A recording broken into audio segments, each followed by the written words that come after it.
আসসালামু আলাইকুম। প্রায় ১-১.৫ মাস হয়ে গেছে আমাদের এই গরুগুলোকে আমরা কিন্তু গোসল করাই নাই। যেহেতু অনেক শীত বা ঠান্ডা এজন্য গরুগুলোকে গোসল করাই নাই। আজকে ১ মাস পরে নিয়ে আসছি এই গরুগুলোকে গোসল করানোর জন্য। কিন্তু গরু দেখে বোঝা যায় না যে এরা গোসল ছাড়া এতদিন ছিল।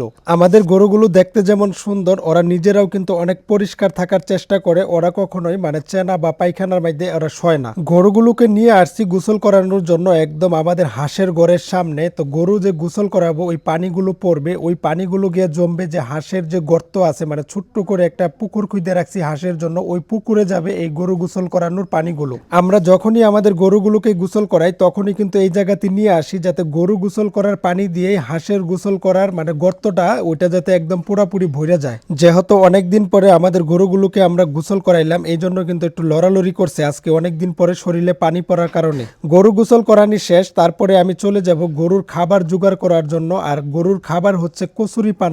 আমি নদীতে চলে যেতেছি কচুরি পানা কাটার জন্য, একদম অনেকটা দূরে আমাদের বাড়ি থেকে। চলে আসলাম নদীর পাড়ে, তারপরে লঙ্গিটা উল্টা বাইন্দা তারপরে আমি এখন পানিতে নাইমা যাইতেছি। আর এইখানে কিন্তু অনেক পরিমাণে কচু, আর এই কচুগুলো কাটতে বেশিক্ষণ একটা সময় লাগে না, যেহেতু আমাদের কাছে গরু অল্প। তো অল্প গরুর জন্য আমরা কিন্তু এক জাইল কচু নিয়ে গেলে আমাদের গরুর সারাদিনের খাবার হয়ে যায়। কচুরি পানা কাটা শেষ করে তারপরে জাইলের ভিতরে কচুরি পানাগুলো ভরে নিচ্ছি, আর এইগুলো নিয়েই বাড়িতে আজকে সারাদিন এই কচুরি পানাগুলোই আমাদের গরুগুলো খাবে। তো কচুরি পানার বস্তাটা আমি উঠায় মাথায় নিয়ে একদম হাঁটা শুরু করে দিলাম বাড়ির উদ্দেশ্যে। তারপরে চলে আসলাম বাড়িতে, আর বাড়িতে আসার পরে কিন্তু গরু পাগল হয়ে গেছে একদম কচুরি পানা খাওয়ার জন্য, কারণ এরা সব সময় কচুরি পানাগুলো খায়া অভ্যস্ত। চারির ভিতরে এক চারি দিয়ে বস্তাটা সরাইয়া রাখলাম, কিছুক্ষণ পর পর দিব, বেশি করে দিলে পাড়ায় এরা নষ্ট করে ফেলায়।